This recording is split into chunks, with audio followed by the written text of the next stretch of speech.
नमस्कार दोस्तों, मैं देवेंद्र कुमार त्रिवेदी जो आज आपको चैप्टर पढ़ा रहा हूं उस चैप्टर का नाम है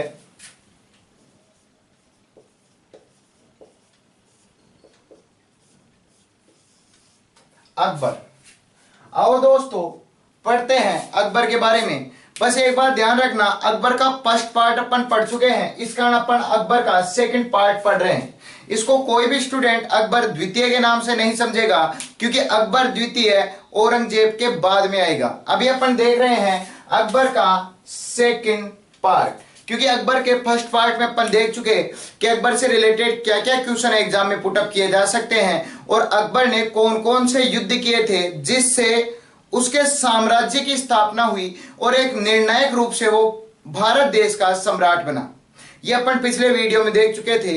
इस वीडियो में अपन देखेंगे कि अकबर के जैसे नवरत्न कौन थे, अकबर के द्वारा क्या क्या स्थापित करवाया गया, अकबर ने किनको क्या उपाधि दी, अकबर के द्वारा कौन सी प्रथाएं चलाई गई, कौन सी प्रथाएं हटाई गई, और इस समय कुछ हिंदू ग्रंथों का फारसी अनुवाद करवाया गया था, उन फारसी अनुवादों के बारे में पढ़ेंगे। तो आओ दोस्तों शुरुआत करते हैं अकबर के सेकंड पार्ट की। और अकबर के सेकंड पार्ट से सबसे पहला क्वेश्चन उठाते हैं अकबर के नवरत्न।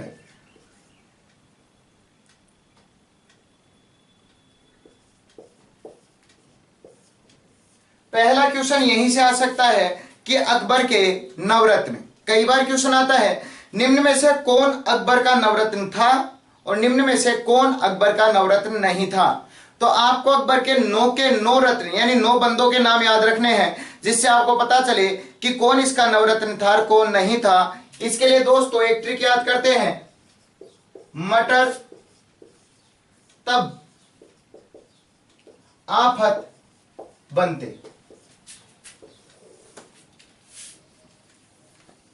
और दोस्तों ट्रिक बनती है मटर तब आफत बनते। कैसे आफत बनते? एक बार अपने घर पर 9 बंदे आए, 9 के 9 बंदों से अपन ने पूछा, क्योंकि अपन आतिथ्य बहुत अच्छा करते हैं, अतिथि आए हैं, अपन ने कहा रोटी खाओगे, इन्होंने कहा हाँ। अब अच्छा हुआ इन्होंने मटर की सब्जी नहीं गई, नहीं तो 9 बंदों के लिए कहां से लाते इतने मटर, और मटर आफत बन जाते अपने लिए। और ट्रिक बनती है मटर तब आफत बन जाते। कब? जब ये मटर की सब्जी मांग लेते। बस आपको इतना याद रखना है, मटर तब आफत बन जाते। इससे आपको 9 बंदों के नाम याद करने में आसानी रहेगी। ध्यान रखना दोस्तों, ये ट्रिक केवल आपको याद कराने का कार्य करती है, कभी भी ये माइंड में आपके सेव नहीं कर सकती किसी भी नाम को। यह आप पर डिपेंड करेगा कि आप कितनी बार रिपीटेशन करते हो। जितना अच्छा आपका रिपीटेशन रहेगा उतना क्लियर आपका माइंड रहेगा। यह केवल आपको याद कराने का कार्य होता है। तो क्या ट्रिक बनती है? मटर तब आफत बनती, मटर तब आफत बनती। और दोस्तों ये होते हैं अकबर के नवरत्न। नंबर 1, मैं फोर मुल्ला दो प्याजा। नेक्स्ट, टे फोर टोडरमल। नेक्स्ट, रे फोर राजा मान सिंह। नेक्स्ट, तय फोर तानसेन। नेक्स्ट, बै फोर बीरबल। नेक्स्ट, आ फोर अब्बुल फजल। नेक्स्ट, फिर से A for Abdul Rahim Khan e Khana. Next, फे फोर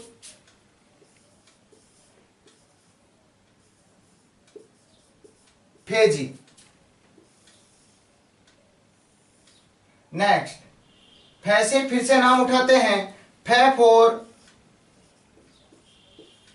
फकीर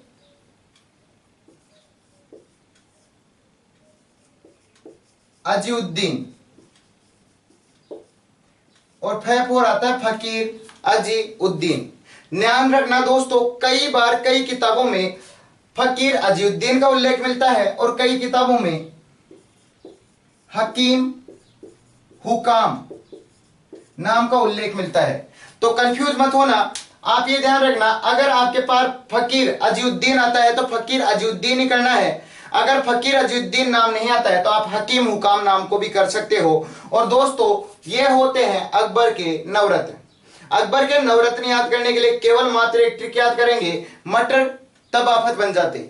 मैं फोर मुल्ला दो प्याजा, टे फोर टोडरमल, रे फोर राजा मान सिंह, ते four Tansen, bay four Birbal, A four Abul Fazal, A for Abdul Rahim Khan e खाना, फे फोर फेजी और फे फोर फकीर अजीउद्दीन। कई बार फकीर अजीउद्दीन नाम मिलता है किताबों में, कई बार हकीम हुकाम नाम मिलता है। कंफ्यूज नहीं होना है, अगर फकीर अजीउद्दीन आता है तो फकीर अजीउद्दीन ही करना है, और अगर फकीर अजीउद्दीन नहीं आता तो हकीम हुकाम भी आप कर सकते हो। दोस्तों ये होते हैं अकबर के नवरत्न। आपको याद करने पड़ेंगे दोस्तों, क्योंकि जब तक आप 2-3 बार इनको रिपीट नहीं करोगे नाम याद नहीं होते हैं। और अब देखते हैं अकबर के स्थापत्य कि अकबर ने किन किन की स्थापना कराई। और अकबर की स्थापत्य याद करने के लिए एक छोटी सी ट्रिक है, इस जोब से लाल हूं। देखो दोस्तों, किसी एक दोस्त ने पूछा यार आजकल तो बड़ा लाल लाल घूम रहा है, क्या खा रहा है। उसने कहा यार जॉब अच्छी लग गई मेरी, इस जॉब के कारण लाल हूं। क्लियर, जॉब में पैसा भी अच्छा मिल रहा है, सुकून भी अच्छा मिल रहा है। जैसे आप गवर्नमेंट लगने के बाद में लाल हो जाओगे बिल्कुल, कि पूरी जिंदगी सिक्योर रहेगी। तो दोस्त ने कहा इस जॉब के कारण लाल हूं, ज्यादा कुछ ही नहीं है, बस इस जॉब के कारण लाल हूं। और दोस्तों ये होते हैं अकबर के स्थापत्य।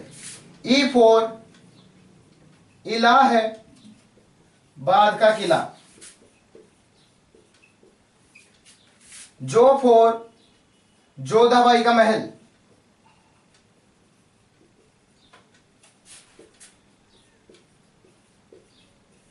बे फोर बुलंद दरवाजा। ला फोर लाल किला, लेकिन ध्यान रखना दोस्तों ये लाल किला रहेगा आगरा। नेक्स्ट ले फोर लाहौर का किला। और हु फोर हुमायूं का मकबरा।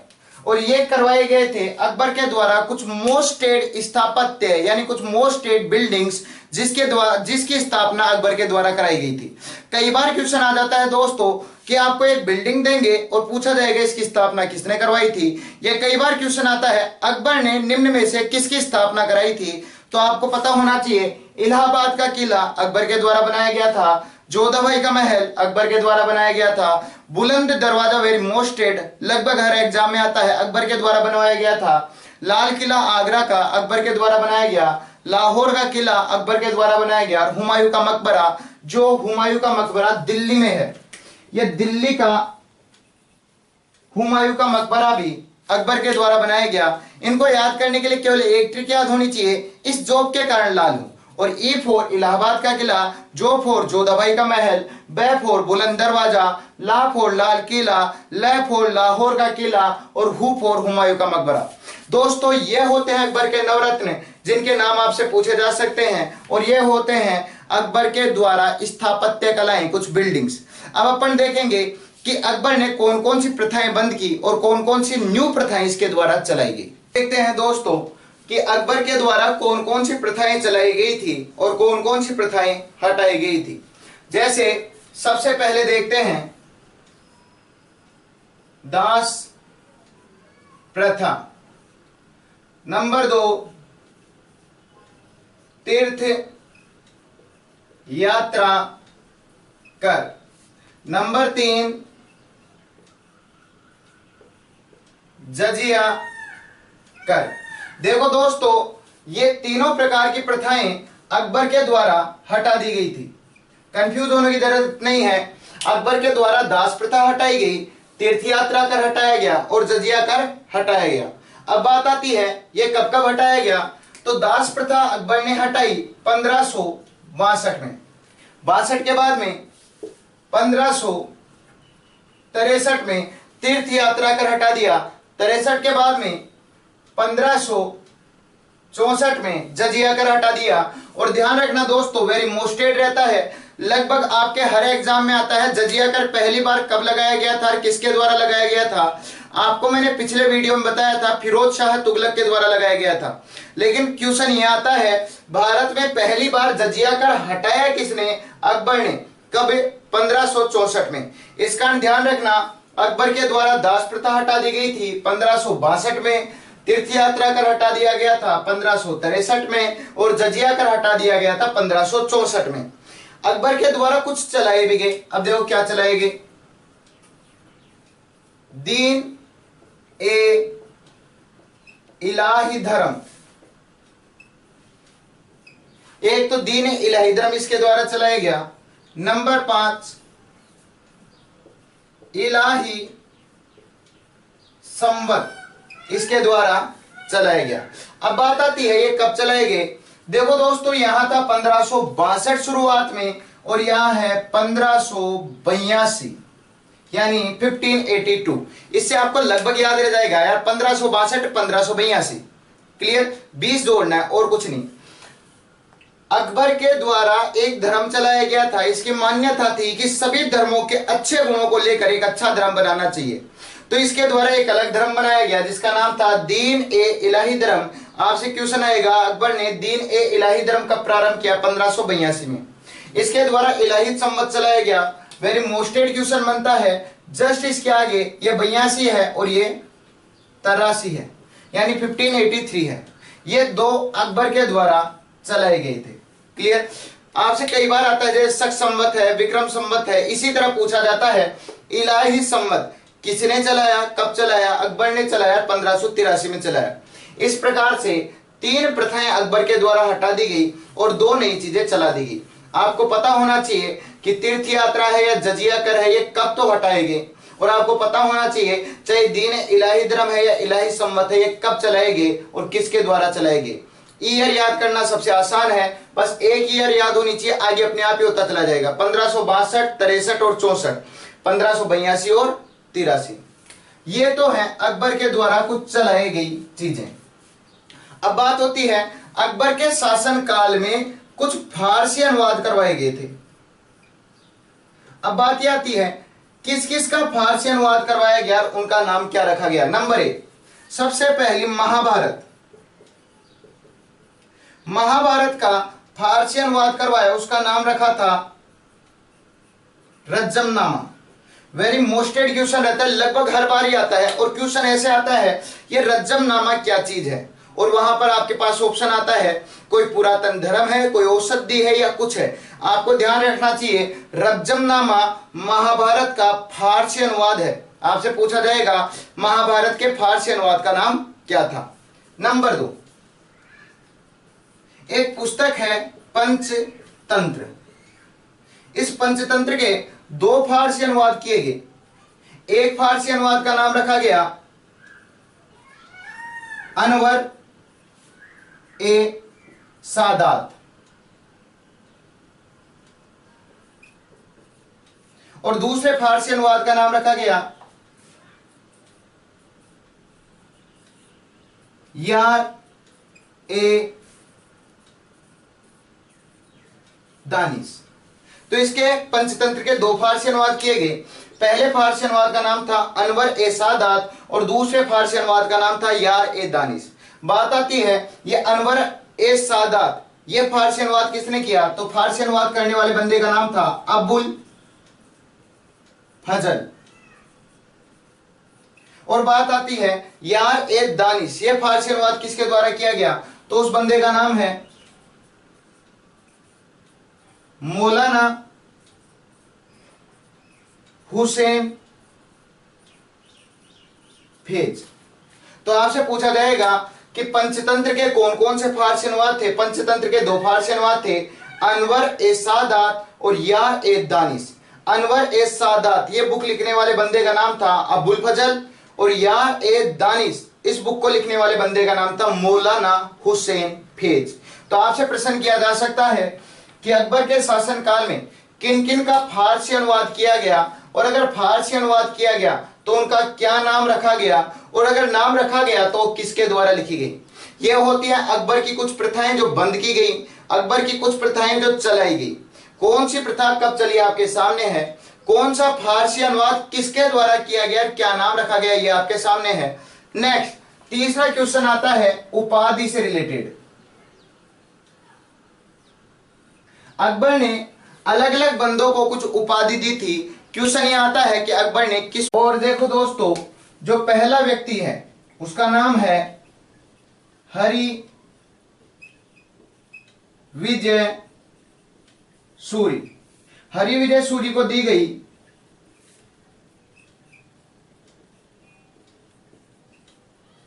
जगत गुरु की उपाधि। नंबर 2 पर जो आता है उसका नाम है तानसेन। तानसेन को दी गई कंठाभरण और वाणी विलास की उपाधि। तीसरे नंबर पर जो व्यक्ति आता है उसका नाम है भगवान दास। भगवान दास को दी गई अमीर उल उमरा। नंबर 4 जो आता है उसका नाम है मानसिंह। मानसिंह को उपाधि दी गई फरजंद की। फरजंद का हिंदी अर्थ होता है पुत्र, तो अकबर ने कहा था मानसिंह मेरा बेटा जैसा है, यानी फरजंद है। ये चारों उपाधि दी गई थी अकबर के द्वारा। एक और उपाधि है दोस्तों, लेकिन वो उपाधि है हेमू की। हेमू को उपाधि दी गई थी विक्रमादित्य की, लेकिन जो उपाधि दी उस व्यक्ति का नाम था आदिल शाह। और ये हैं उस समय की कुछ प्रसिद्ध उपाधियां। आपसे पूछा जाएगा किस व्यक्ति को किसके द्वारा कौन सी उपाधि दी गई। आओ दोस्तों देखते हैं। सबसे पहले अकबर के द्वारा दी गई उपाधि। इसके दरबार में जो हरि विजय सूरी था, अकबर ने इसे जगत गुरु की उपाधि दी। नेक्स्ट नवरत्नों में जो तानसेन था उसे कंठाभरण व वाणी विलास की उपाधि दी गई। भगवान दास को अमीर उल उमरा की उपाधि दी गई और मानसिंह को फरजंद की उपाधि दी गई। आपसे पूछा जाएगा किस बंदे को कौन सी उपाधि दी गई और किसके द्वारा दी गई। कई बार क्वेश्चन आता है मानसिंह को अकबर ने कौन सी उपाधि दी थी। कई बार क्वेश्चन इस प्रकार से आ जाता है अकबर ने फरजंद की उपाधि किसे दी थी, और कई बार क्वेश्चन इस प्रकार से आ जाता है कि अकबर के द्वारा मानसिंह को क्या उपाधि दी गई थी। तो चाहे क्वेश्चन कैसा ही आए, आपको पता रहना चाहिए किस व्यक्ति को कौन सी उपाधि किसके द्वारा दी गई। इसी तरह एक हेमू था, हेमू को उपाधि दी गई थी विक्रमादित्य की, लेकिन यह उपाधि दी थी आदिल शाह के द्वारा। तो कई बार क्वेश्चन आता है आदिल शाह ने किसे उपाधि दी, हेमू को, और क्या उपाधि दी, विक्रमादित्य की। और दोस्तों यह होता है अकबर का सेकंड पार्ट कंप्लीट। अकबर के सेकंड पार्ट में आपने देखा है कि अकबर के नवरत्न कौन कौन से थे और उनके नाम क्या है, अकबर के द्वारा किस बिल्डिंग की कहां पर स्थापना की गई और उनका नाम क्या है। नेक्स्ट आपने देखा है किसके द्वारा कौन सी प्रथाएं हटाएगी, कौन सी प्रथाएं चलाएगी, इसके शासनकाल में कौन कौन से फारसी अनुवाद किए गए, उनके नाम क्या रखे गए, किनके द्वारा वो फारसी अनुवाद किए गए और किस बंदे को क्या उपाधि दी गई। यह होता है अपना अकबर कंप्लीट। पहले चैप्टर में अकबर से रिलेटेड क्वेश्चन और युद्ध अपन पढ़ चुके थे, ये दोनों पॉइंट मिलाते हैं तो अकबर का कोई ऐसा क्वेश्चन नहीं रहेगा जो आपको ना आता हो और एग्जाम में आ जाए। धन्यवाद।